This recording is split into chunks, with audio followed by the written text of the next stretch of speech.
Hello and welcome to Richland Spotlight, an ongoing program where we talk with city staff and shine a light on programs, projects, and events happening here in Richland.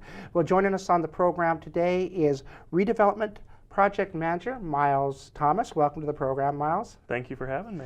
Well, we brought you on to talk about business. You're part of the Business and Economic Development Office, and many people know that the Economic Development Office is in charge of recruiting or bringing businesses into Richland, but that's only a small part of the story. We also have several programs in place that support existing businesses.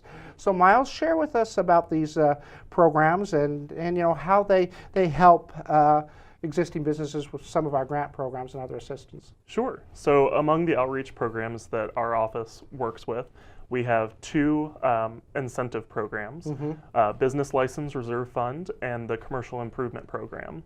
So the Business License Reserve Fund is actually a program that the entities that are eligible to use it are the Tri-City Regional Chamber of Commerce, Visit Tri-Cities, the uptown and downtown business improvement areas, and city departments.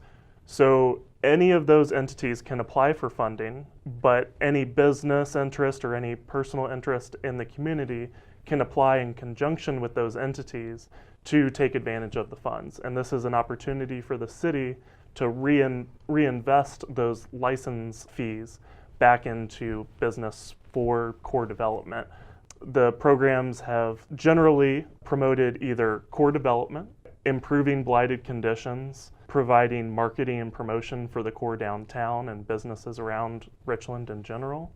And then the Commercial Improvement Program is eligible for any business in Richland with an active business license. And I can elaborate a little more. Well, let's start first off about the Business Improvement Fund, funded from business license fees. Yep.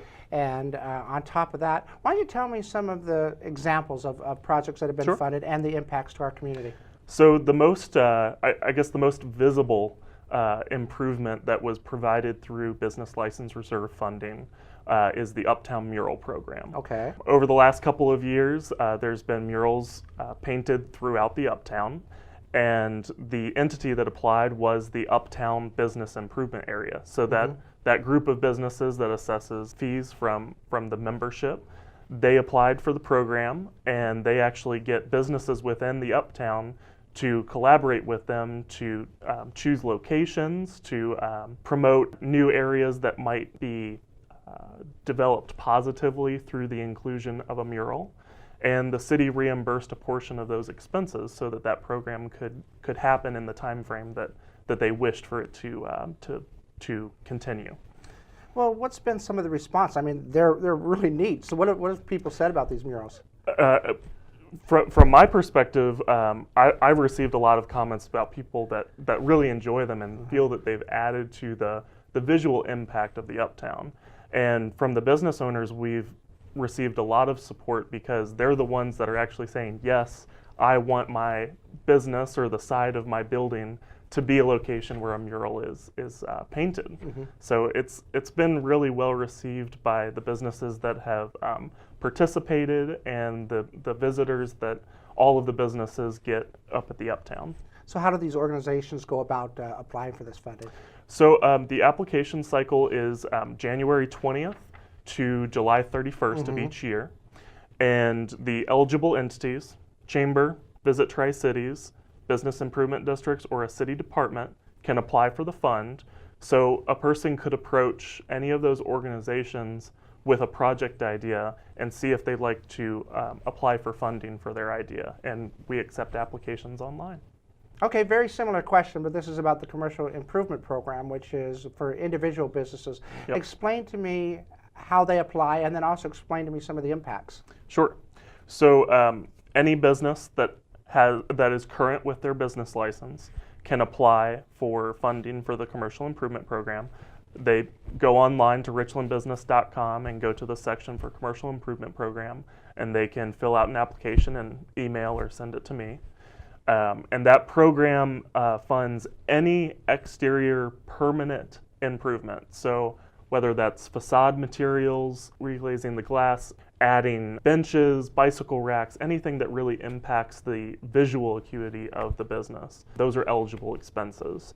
I would say my favorite use of the program has been Mally's Compounding Pharmacy up there on George Washington Way. They actually were had to make some improvements because the front of their business was hit by a car. Okay. So they were looking for ways that they could make those changes to their facade and rebuild. And they really wanted to go above and beyond and do an entire new facade rather than just repairing what had been damaged. So they actually applied for the program, and it was about a 2-to-1 investment. So they put up over 60-70% of the project funds, and then asked for reimbursement for a portion. But they completely redid their facade. They took everything down, put in nice new columns, really improved their view from G-Way. It's a very prominent facade now. Well, that's really neat. So now, are these? Is there like a maximum or minimum to these funds, or how's that work? So for the commercial improvement program, we set aside $50,000 a year. Okay.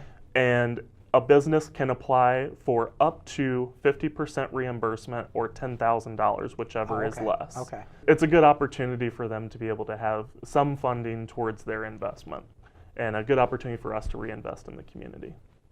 So on that reinvestment, why is it important for the city of Richland to basically have these programs in place? So the growth of a continually prosperous and enjoyable downtown is in the city's interest. We want to see people want to come downtown. We want to see people enjoy the facilities that we have to offer. It's great for tourism. It's great for the residents here. And anything that the city can do to invest in the future growth of our downtown and the businesses that we have here is a great impact for not only our department, but the city in general. So speaking of new things, we've recently redone the web page for economic development. Tell me a little bit about this and what citizens can see. So there's a little bit of a shortcut now to our business resources. So any business can go to richlandbusiness.com. Okay. And we have taken some cues from other business development agencies throughout the state and made the navigation really easy to use. So we broke down our menu so that everywhere from planning, starting, operating, and growing your business, you know exactly where the resources are that the city can provide.